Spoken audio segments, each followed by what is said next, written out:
Good morning, good evening, wherever you are in the world, 40 something gamers, Gen X gamers, and above and beyond. Uh, as you know, with this podcast, it's me and my best friend, Sharon, friends since 1994. We like games. We started off our love of video games and pop culture, and hence 40 something gamers podcast. We have a special guest today, our first special guest. So you guys can't hear it, but the audience is applauding right now. We got Gregory Richardson, a fellow gamer. Hey, congratulations on being our first guest. But before we start, to the listeners in Spotify, iHeartRadio, Geo7, I just want to let y'all know that we got merch. We now got merch. It's going to be in the show description. I'll also pop it up on the video for YouTube. So we got sweet merch, 40-something gamers merch, just stuff for like Gen X, people that survived or veterans of the original console wars, Team Sega, Team, Nintendo. We have all of that. So Greg, man, how you doing, man? How's it going? Good, man. I'm glad to be on this podcast. Carrie told me a lot about it, so I'm all about talking about gaming, particularly, being 40 plus. I mean, we've seen a lot. Yeah. Gaming has made a major transformation from, starting with the 90s all the way to like online play on the Xbox to what it is today. So I've been around the block for a little bit, a lot of that journey when it came to gaming and competitive gaming and things like that. So I'm excited to talk to some brothers about gaming. So. Yeah, man. Hey, so my first question, since you said the 90s, Team Mario or Team Sonic? I'm probably definitely Team Mario. I mean, I'm a big, Super Mario Bros. 3, World. I got the N64, particularly for Mario 3D. Sonic's cool and all, but Mario itself is just the Nintendo just does a good job of just immersing yourself in their world. That I spent tons of time playing all those games, so I'm a big Mario guy. All right. Sharon, I don't know if I know which you. You already know what I am. Hard question, man. I love both, but I'm gonna have to go with the OG because of where I started, and that was with Mario. And as much as I love Sonic, I'm glad that Nintendo has merged and put Sega games on a Nintendo system. But I got to say I'm Team Mario because I was in love, as much as I love that 16-bit Sega. With Super Mario World, the Super Castlevanias, those games I used to play on there. The Double Dragons, they weren't on Sega right away. And I didn't get a Sega until about 92, 93. And I'd always had like Nintendo, Super Nintendo. So I gotta rock it with my boy Mario. You already know what I am, but it's tied. It's tied to Michael Jackson's Moonwalker. So I'm a Michael Jackson fan. So when Moonwalker came out, I was like, I got to get the Genesis, and I got the Genesis with Sonic. But I will say I'm OG. Like my mom bought the Nintendo Entertainment System when it first came out, and it had Rob the Robot, and it had Gyromite, and it had the original Mario Brothers. So I was playing Mario before he became Super. You know what I mean? But I have to go with yeah. So man, I'm gonna go with Team Sega, but I ain't gonna lie, man. To be honest with you guys, when I saw Super Mario World, I was like, whoa, because Sonic is like pretty straightforward, but Super Mario World, you could do a whole bunch of stuff. That's what I love about, and it was just like that's what I loved about Sonic because he was so fast, and with the soundtrack and everything. When I saw that, I was like, yo, I got to get one. But yeah, Sonic is what really sold me to the Sega. Yeah.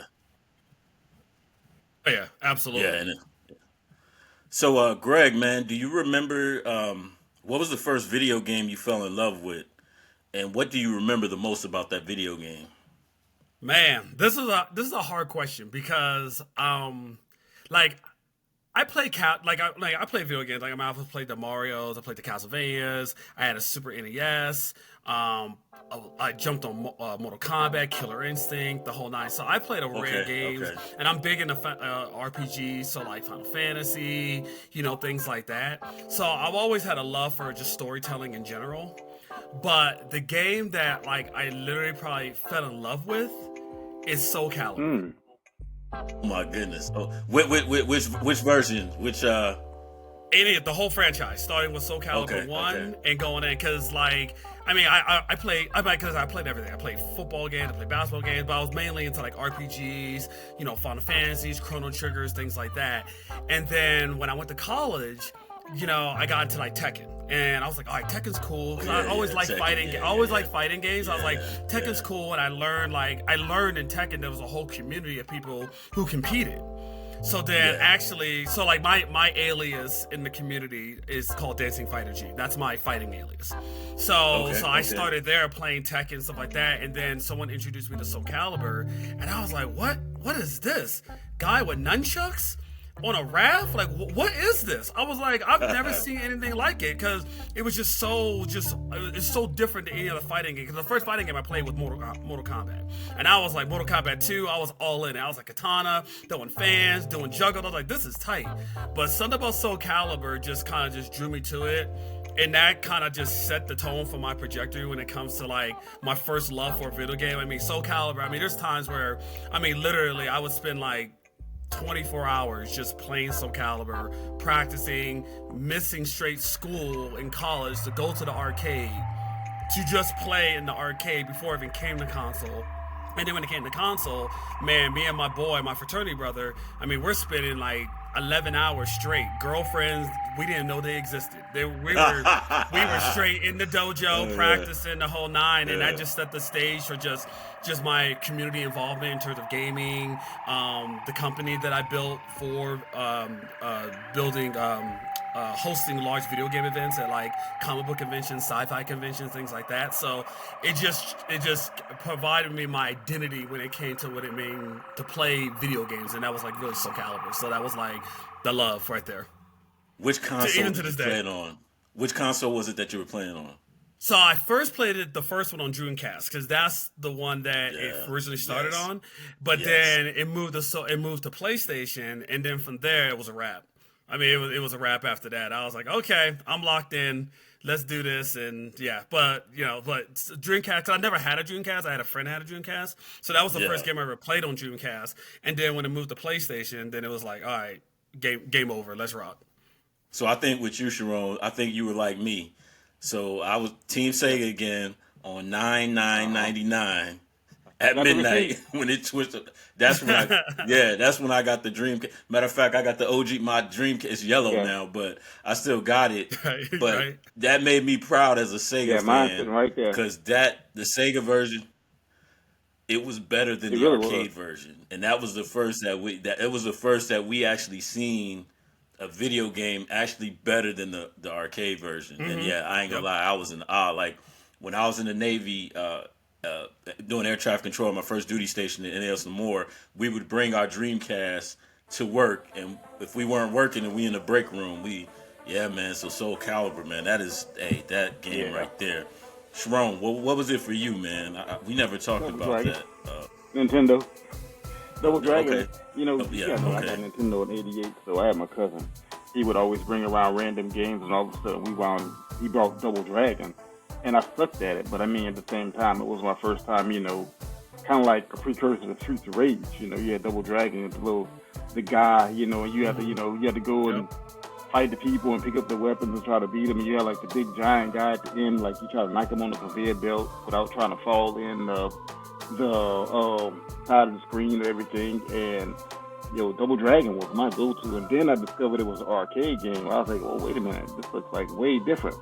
And then they brought out Double Dragon 2. Man, look, I will still play Double Dragon 2 to this day. That's one of my favorite arcade games. And this has been since 1988, 89. I mean, do the math, 36 years now, 37. But Double Dragon. You know what I thought? Go ahead. You know what I thought was cool? I think it was Double Dragon 2. What was the thing that I always thought the cool sound was with the metal, whatever weapon it was, the little metal sound that chain when it would drop. The chain. Man, I always thought that sound effect was cool. And Double Dragon 2's arcade had the helicopter kick. It had it sounded like a Bruce Lee movie. Like with the sound effect, and Double Dragon 2 was my game. It had a very robotic kind of sound and feel to it, and that was my one. I still play it. So, Greg, what was your first console, and how did you get it? Was it like a birthday present, Christmas present? Did you buy it? So my first system was a Super NES. So my friend had like when I was in Philly had like he had everything, Nintendo, Super Nintendo, had like crates of games, the whole nine. So I always just go over his house. But then when I moved to Colorado, my mom got me a Super NES, and that's what got me on like the Mortal Kombat, Legend of Gaia, all the Final Fantasies. And I mean, I was locked in. I was like, this is the greatest system of all time. I was like, Super Nintendo was like. Because it was everything. Because I mean, they had like all the great publishers. They had at the time SquareSoft. I mean, they had everyone. Capcom, the whole nine. Like, so it was like, yeah, Konami. Like, so like, it would be dumb for you not to play on Nintendo. I mean, like, a Sega was still trying to come up. I was like, but they didn't have the publishers that Nintendo has. So, like, I mean, if you want a storytelling, you play Nintendo. You want fighting games, you want sports. I mean, Super Nintendo was just like, I mean, Nintendo was great, but then when you got Super Nintendo, you're like, whoa, 16-bit, what is this? Like, what is going on? I mean, so I put in a lot of time and a lot of Final Fantasies. I'm all like, just with Super Nintendo alone. I'm all like, I mean, I got my N64 because of Final Fantasy. I'm all like, because Final Fantasy VII supposed to come out for the N64. Then they did a Squaresoft did a little switch on me and moved out to PlayStation. Man, I was mad. Oh, I was so mad. I was a PlayStation hater. I was a PlayStation hater for a long time. I'm all like, when they did that, I was so mad. I was like, I bought my 64 specifically for Final Fantasy VII, and you gonna tell me now it's on the PlayStation? Forget PlayStation. That goes back to that whole when Nintendo and Sony were about to do that whole thing, the licenses and the whole thing with the CD system they were about to bring out, and then Sony, they parted ways, and Final Fantasy went with the PlayStation. So like, yeah. Yep. That was that divorce. That was that marriage and divorce. That was a sad day for me. I was so mad. Final Fantasy VII was a game changer because I had Team Sega. I had the Sega Saturn, and this is my first duty station. And my roommate had he had the PlayStation, the OG Classic, and I remember so I'm over there on my Sega Saturn, and then once he got Final Fantasy VII, he would play it every day. I'm like, man, what is this? But you're right, man, because Genesis, they didn't have the licensing, they didn't have the third party providers for a while, and like when Super Nintendo came out, they came out like hitting hard. Pilot Wings, F-Zero, Super Mario World. Like when I saw Mode 7, I was like, good God. Right. You're like you if you don't have a Super Nintendo, it makes no damn sense. I'm like, you're missing out on like 75 to 9% of the games that are like you need to play. I was like, so it's just like Street. I mean, like it was like everything. So I was like, I gotta have a Super Nintendo. I just have to have it. I was like, I had that for the longest until I got the 64. Yeah.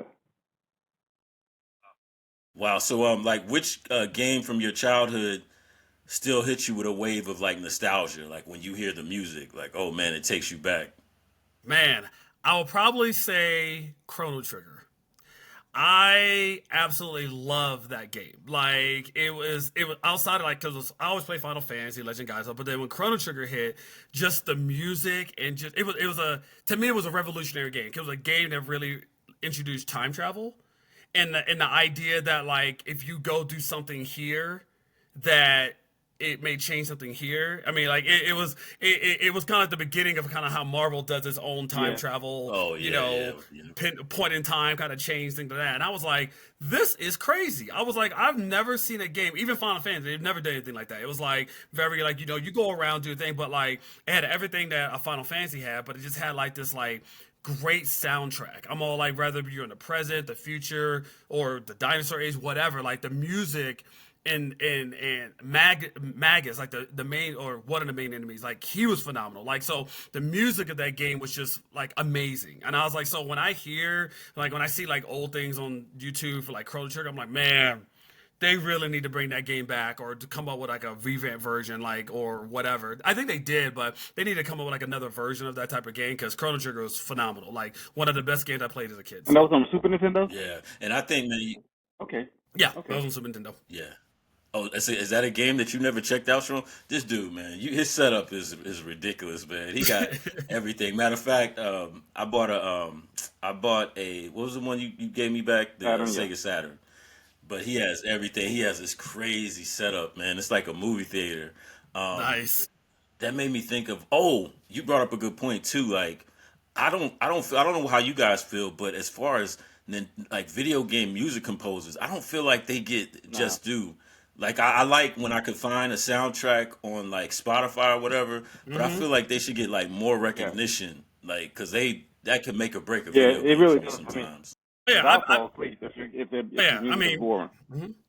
Believe it or not, you talk about Spotify. I actually listened to the Revenge of Shinobi soundtrack last week. I was like, man, I hadn't Mm. listened to this in so long. This guy did such a great job, and Sega really had to pull some strings to really keep up with Nintendo at that time. Because even though Nintendo was 8-bit, Sega was like, okay, well, how we gonna do this and rock out the park? And we don't have all this publishing, and like you say, like with the Michael Jackson and like the time of sort of baseball, and then like the soundtracks were phenomenal back then. The Streets of Rage. Yeah, Mm-hmm. Yep. Oh, yeah, oh yeah, the Streets guy of Yuzo Rage. Kazaro, however you say his name, that were doing those soundtracks back then. Like, yeah, they rocked it out the park. Well, and the thing about the soundtracks is a lot of them, and especially on the Final Fantasy side of the fence, like they would use like Hmm. symphonies and orchestras. So then from Yeah, there, like I mean, yeah, I actually went like a couple of years ago. Me and my wife brought me tickets to go see Final Fantasy like in the Hmm. symphony. So wow, so you got a chance. So what they did, they had a whole symphony, and they were Hmm. replaying music from 7, 3, 10, the whole nine. So it just shows you the level of um, the level that they bring to these games when they're bringing in whole Yeah. symphonies and orchestras just to actually like put the soundtrack together for variety of this game. The Squaresoft and Japanese games are Oh just yeah. known for that in general. I yeah, was like, yeah, so it's not uncommon, but it's like even with like what's that game called Yeah. Metal Gear. yeah. Like Oh yeah, they yeah. use a lot of stuff too. So like I mean, music makes a You know, major difference. Like if your music is you know not what tight, game has a phenomenal? the You know game what doesn't game last. has a phenomenal soundtrack is Kingdom Hearts and Kingdom Hearts 2. Oh, I absolutely mean, I played that beautiful. game because of the soundtrack, and I could sit there. I could still go back and play Kingdom Hearts. In fact, I rebought Kingdom Hearts on the PlayStation 4. It came in a collector's pack, and it has Kingdom Hearts 1, 2. Hmm. I actually have the third one. But Kingdom Hearts, they blew it out the water with that soundtrack, like no joke. Oh yeah, oh yeah. My wife loves. That's the only video game from like a Yeah, storytelling that she and plays. She'll play. She's not like a gamer like that, but yeah, Kingdom Hearts, she beat Kingdom yeah, Hearts 1. Like she's never beaten a video game. Kingdom Hearts actually she yeah. beat. I was Okay, like, so I was like, okay. okay. I was like, you're in this. I'm all like, and then she played Kingdom Hearts 2. My oldest, she actually loves Kingdom Hearts. I think it's 4. Is it 4? Is it 3 or 4? There's like a Is it already one. There's 3? like a 1.5. They've gone back and remixed it so many times, but there is no actual Kingdom Hearts 4. Yeah. It goes up to 3. Yeah, 3. So 3 is the one that she has now, and she's yeah, played it like for years. Like she's off and on in it, but she loves Kingdom Hearts 2. Like Kingdom Hearts is a fan favorite because we're big on yeah. Disney too here. So like you add in Disney, and then you add in just like Kingdom Hearts in general. Like it's a phenomenal series. Yeah. Like phenomenal, phenomenal. So, next question: when did you realize that video games were not? It was more than just video games. Like it was a lifestyle. This was a Mm. movement. Really, it happened when I turned 18. So when I went to like I said, I always played video games, and I was always like I went to the arcade every once in a while, played whatever stuff like that, and then Super Nintendo played like Madden and stuff like that. But when I went to college and I found out that like my roommates and all these other people around me are like playing Tekken and this and like as hardcore as me, it was the first time I actually met people, just casual people that were like we play these games hard. Like we were playing WWF, like wrestling games and stuff like having like a contest in the dorms, talking about like if you lose, you gotta like run around, do some kind of crazy stuff around the dorms for losing. Like I mean, it was a whole Yeah. nother world, and then it took us to another level when I started playing Tekken and started playing competitively. Then I found out there's a whole nother community on a world level of people who actually play this competitively. Because I was playing a guy, like I played Tekken. I was like, oh, I'm good at Tekken 3 because I started with Tekken 3. Then Tekken Tag came out. And I was like, all right, let's go to work. And I met this guy who's like doing these juggles, tagging in and out, boom, boom. And I'm like, how do you know all this? He's like, I played arcade. I was like, what? What are you talking about? There's guys who can do this. And then once that happened, played Tekken, and then Soul Calibur came out, and I was like, oh, I'm in. I'm all like, so like, I mean, my background, I mean, like, I played in national level. I go to, I don't know if you ever heard of Evo. Evo is like, it's the world national championship for like all video games, essentially. There's one in Japan now, but there's one in America. So I've competed in that. I've won lots of tournaments, the whole nine against some of the best players in the world. I also play Virtual Fighter too. Yeah, so like when I turned 18, when I was 18 and I found out about the competitive scene, it changed my whole outlook on what gaming was. Like it's a culture. Now it's kind of like a casual. Like now it's like when you say you're a competitive gamer, that's like, oh yeah, that makes sense. Where back in the day, if you saying that you're spending 13 hours in the dojo practicing a just frame kick or doing whatever, people were looking at you like you fucking crazy. Like my wife, she always laughs at me. She'd be like, you are quite serious about this. Like this is kind of crazy. I was like, but. Even I've won money. I mean, I even started my own business with it too, where like we would get hired by like anime and comic book conventions to host gaming events. So then when that happened, I started collecting TVs, like consoles, the whole nine, and I would just run large video game events at like schools and things like that. People would come, everything from Halo, Call of Duty. So like it was kind of cool because by entering that competitive realm, it allowed me to understand the competitive realm of other areas too, not just fighting games. So then from there, like I started playing like DDR. I started playing like I play some Call of Duty, play some Halo, Gears of War.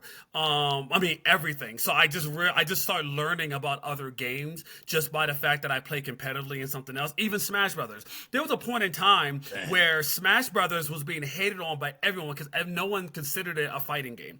I was one of the few people in probably the nation that actually hosted consistent Smash Brothers event because it had all the components of a fighting game. It had just frames, it had blocking, the whole nine. So then from there, it took a long time for my community in Colorado and others to really accept Smash Brothers as a legit fighting game. So then now you say that now, people are like, of course Smash Brothers is a fighting game.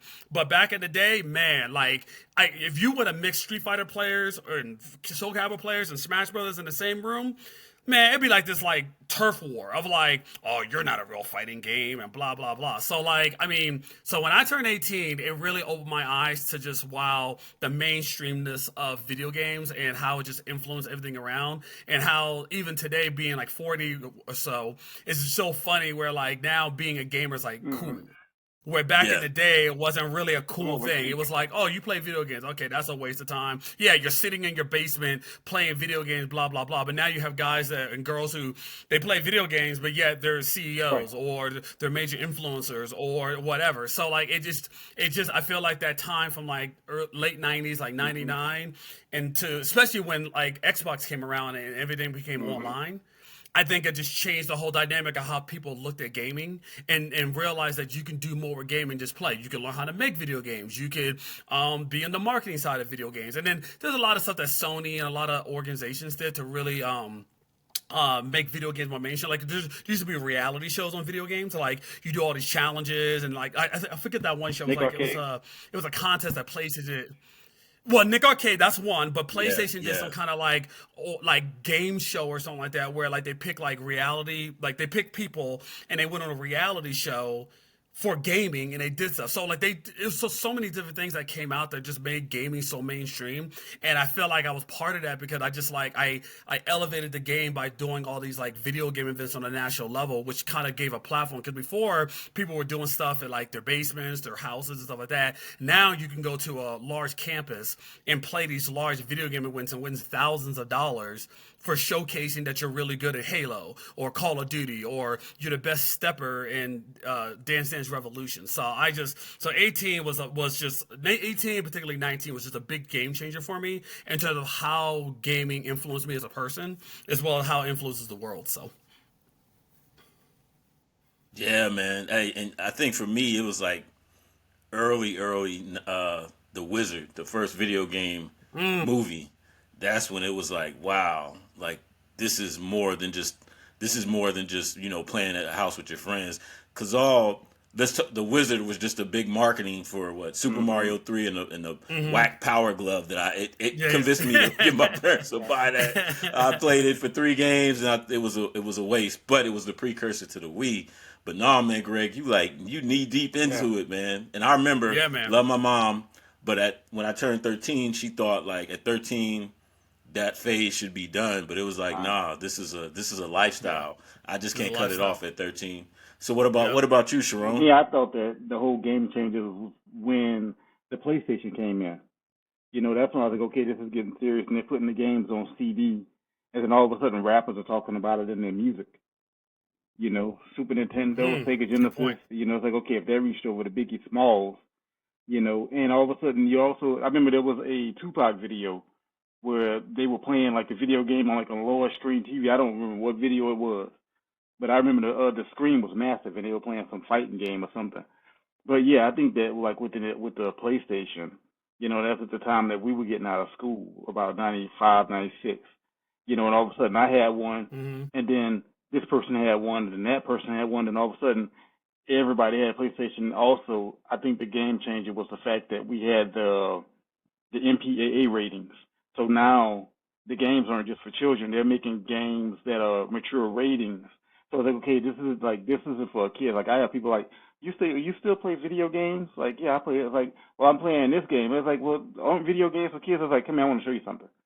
So they come to my house and I'm showing them Resident Evil or I don't know, Dead Space, and they're like, that's for kids. I was like, no, that has a mature rating on it. That's for adults. Now if kids play it, then I mean, but once the mature ratings started to come in with the video games, is when I truly saw the game change. And even back with Mortal Kombat and like the Night Trap game, but like like Mm-hmm. I said, once we hit that PlayStation era back in 95, 96, and they started putting like the Resident Evil games, and the games started having like all of the language and the content, and I was like, okay, we've crossed that level. It's like, now this isn't going anywhere.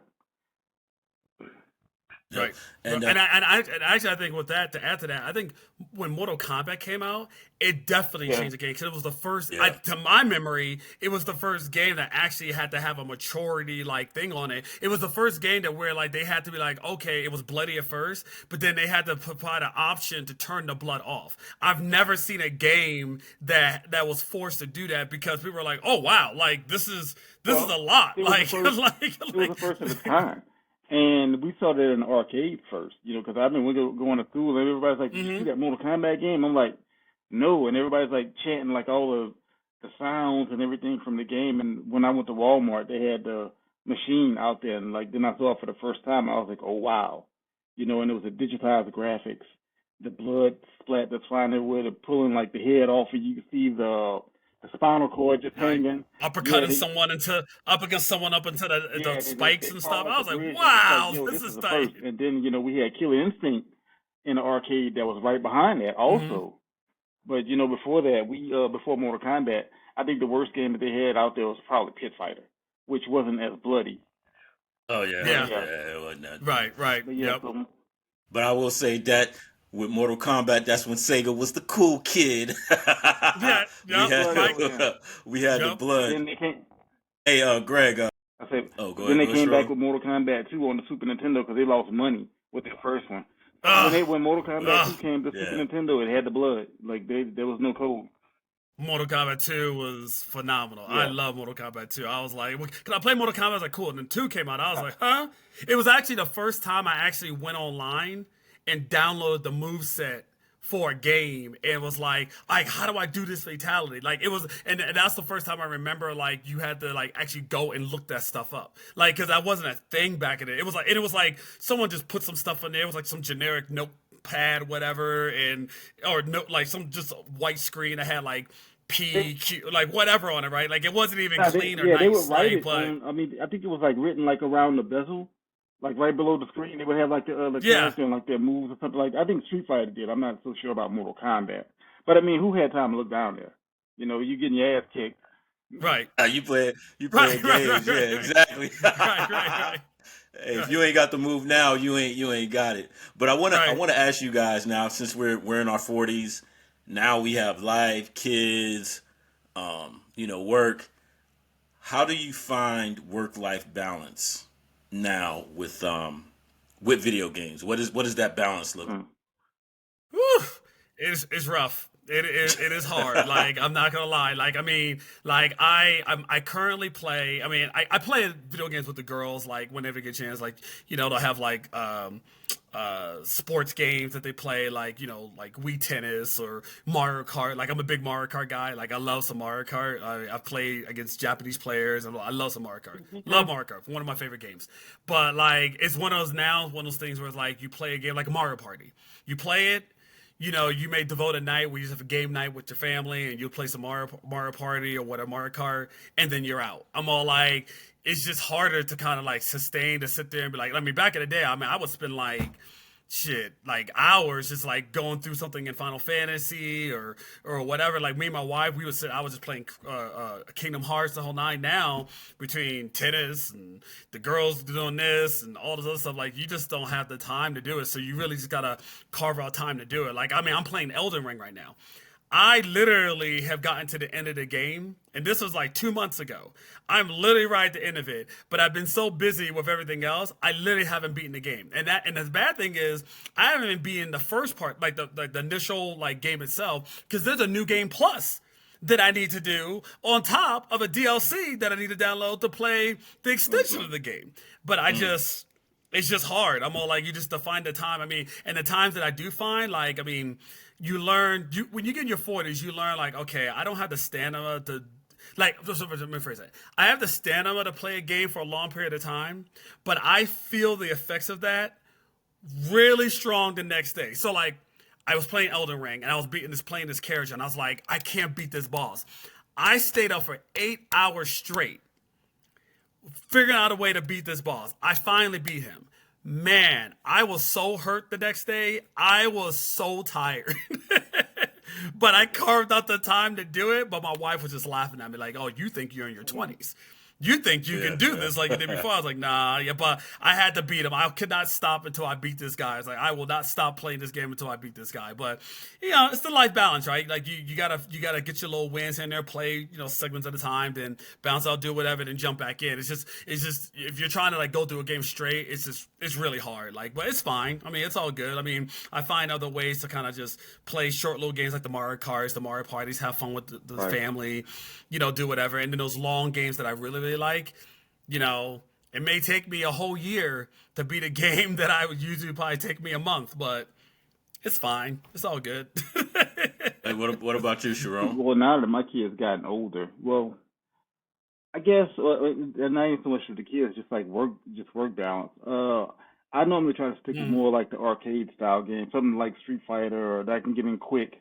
Like Sonic, I'll play like, okay, I'm gonna play this stage today, and I'm just gonna mess around with it for a few minutes, and I'm gonna go on because I have that, and then like I'm also like I'll do my artwork, and I'll treat that the same way as okay, I'm gonna paint this background today, then I'm gonna move on, and I'm gonna go do something else because I gotta go cook, I need to go to the gym, I may take a ride down the beach, I might have to go to Walmart, pick up groceries. mm, So it's like, okay, when I get back, I was working on this one game called Ori and the Blind Forest. Came out, phenomenal game.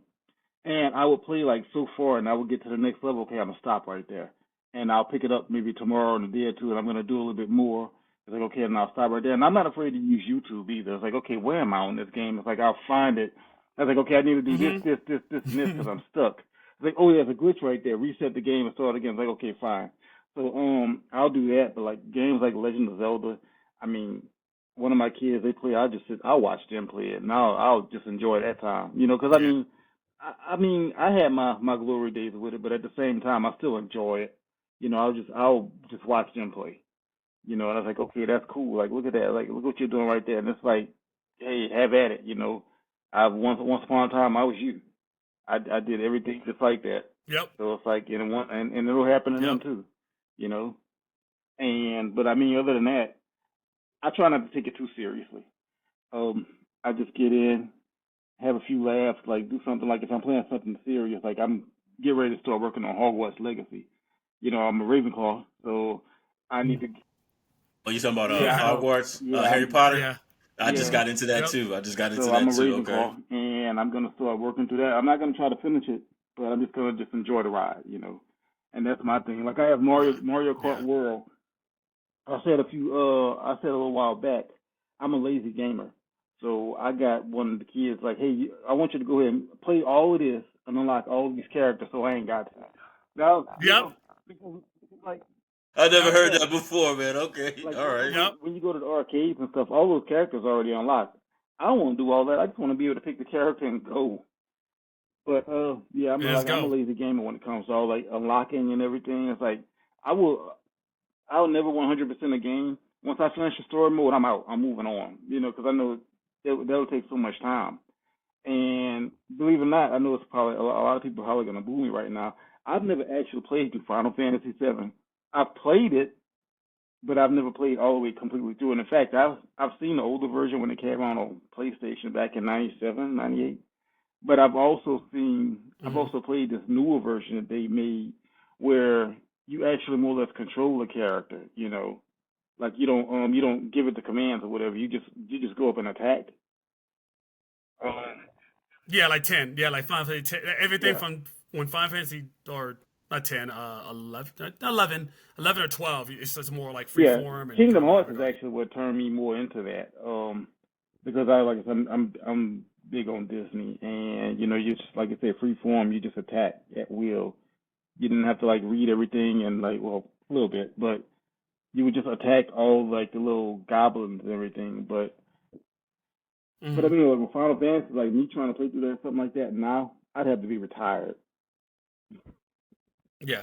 It's like reading a book. It's like reading a novel. Like you have to like sit down like at night and be like, I'm gonna read Yeah. this story, because if you got things to Yeah. do, it's really I hard to like mean, read a book sometimes, and like you're in it and then you just get cut off and you have to figure out where you're at in the chapter and perfect stuff like that. perfect So yeah. example is Yeah, yeah. GTA 5. That game came out in like 2014, and it's still playing it. It's like it's become a lifelong thing. You know, that's a Hmm. good chunk of our life. So yep. So for me, I go to the quick plug and Yeah. play games. Like racing games are my go to because it's like easy, just plug and play. Hmm. And unless I have time, like for the more immersive games, I'll play it, but I find myself playing it, but life goes on, and then I have to go back and relearn it.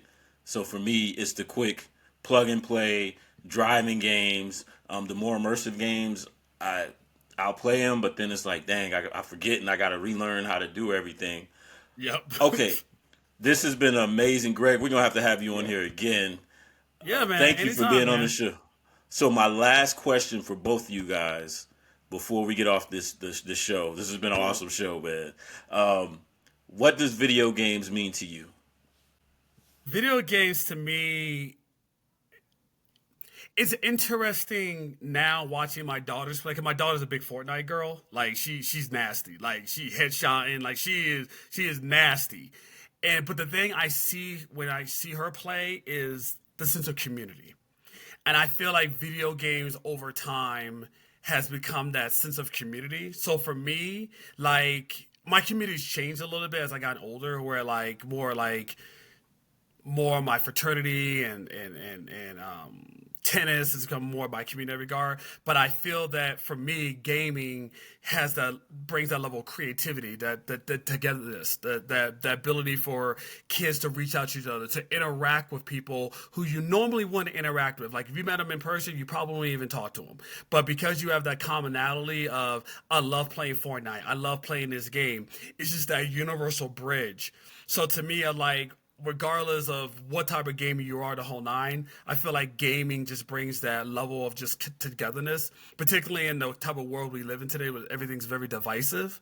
I think gaming really just brings a lot of people together and puts them in a space that, regardless of your political background, your race, man or woman, things like that, you can always find that commonality and that love for gaming in general. So to me, I feel gaming is just something that just brings everyone together. And for me, it shaped me who I am as a person. I'm all like, but also just it also shaped a lot of the community or how to even build communities around me, even if it's not gaming. I just learned from being in the gaming community how bringing people together just brings so much joy to my life. So that's what gaming means to me. So You know what? You're right, and I can't even add to that. Because I mean, if you stop and think about it, it's like music. It's very universal. Yeah. It does bring a lot of people together. And no matter who you are, like it's like in the arcades, just standing there, it would be people that you didn't even know, and they would just crowd Mm-hmm. around this one guy or two guys slugging out at Mortal Kombat or whatever it was, and you just watching. It's like, and you didn't even know who these people were, and you made friends. I mean, that's one of the ways I met you, Mark. Remember we started talking about video games in Yeah. 1994, right there in the class, and boom, look at us, we got a podcast. However, man, I'll share with Greg, man. Do you remember that moment, that opportunity we had, and we forgot about it when we was at that arcade playing games, and that one dude approached Yeah, us you talking that about me? like played Yeah, video games for hmm so I remember. huh? So we I was at remember an that chapter. arcade, and this dude came up to us, and he tests video games, and he told us a date, gave us a card if I remember correctly, and we totally forgot.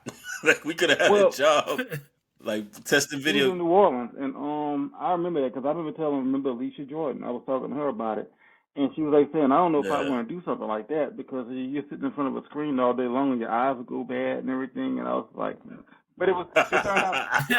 This is 1994. You know what I Right, mean? right, right.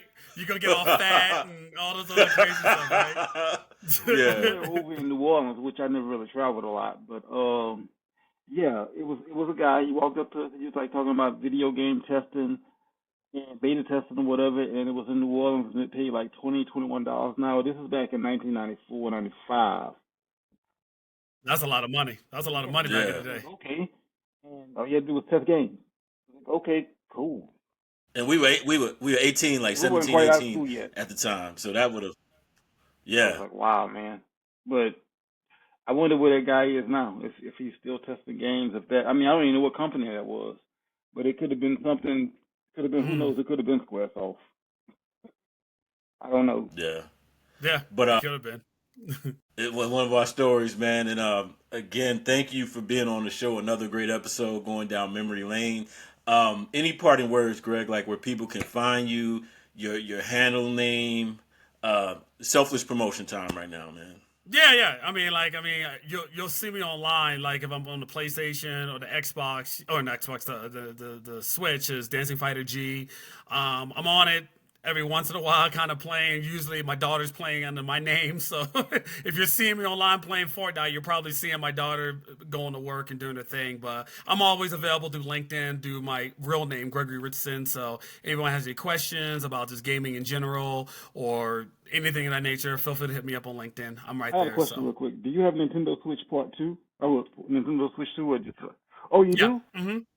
Oh yeah, I had to buy one. Oh yeah, I had to buy one because my daughter Okay. was like, "Daddy, I need to play Fortnite. I I have one. I need to play the new Mario part or Yeah. Mario World." I Yeah. cool. Oh yeah. So she's always on it. She was on it for like I mean she plays. She's a competitive Okay. tennis player. So I try to give her that time to like you're training hard the whole night because I coach her. You go play some Fortnite. She busted out an 11-hour session yesterday with all her friends online just playing Fortnite. Most of the time, I don't allow her to do that, but I was like, you've been playing hard. School's been rough, like in terms of just the busyness. Go do your Fortnite thing. Be that gamer girl that you are, and do your thing. So yeah, we definitely have a Switch 2 in the house. Switch 2, PlayStation 5. We don't play around this house. Like we don't have the I'm right find you. systems. I have a Switch Two. I'm find the friend request Okay, you. cool. I will I will be online, man. I'm still I'm gonna be online. I'm getting Okay. All right. Hey Sharon, any parting words, man, before we end this awesome Yeah, episode? yo, go out and find them. Go out and buy our merch. Buy the shirts. 40 something gamers. They got some cool stuff out there. And look for me. I'm on Facebook, Sharon Art on Facebook. Look at the artwork. I got some new stuff I need to be putting up. And yeah, and don't forget to exercise. Get out every now and again, get some sunshine. Go for a walk. Think about that next strategy you want to do in a video game when you get stuck. Walk it off. Don't break the controller. But yeah, Yeah. those controllers are expensive. Yeah, and Have fun. like oh yeah. These days, it is, yeah. So yeah, like Sharon said, we got the merch store. We even got a merch a shirt where Sammy Jacks is in I wanted to wear it. it to Sammy school, and I Jacks. was like, I probably Funny. better not wear that one there. Yeah, somebody pushed the reset button and didn't make Sam too happy. So yeah, the merch store will be in the link. The link will also be in the YouTube video. Also, I was gonna say, not only am I a co-host of this show, check out my music, my hip hop music, Furys. It'll be in the description as well. And then my composer name, Marquivas Nias. And again, ladies and gentlemen, hey, let us know what you thought about the episode, what you would like us to talk more about. And again, we got another fellow gamer here. Follow him on was it Switch 2 and then also the PlayStation. So ladies and gentlemen, again, myself, Sharon, and Gregory Richardson on 40 something gamers. Thank you for tuning in.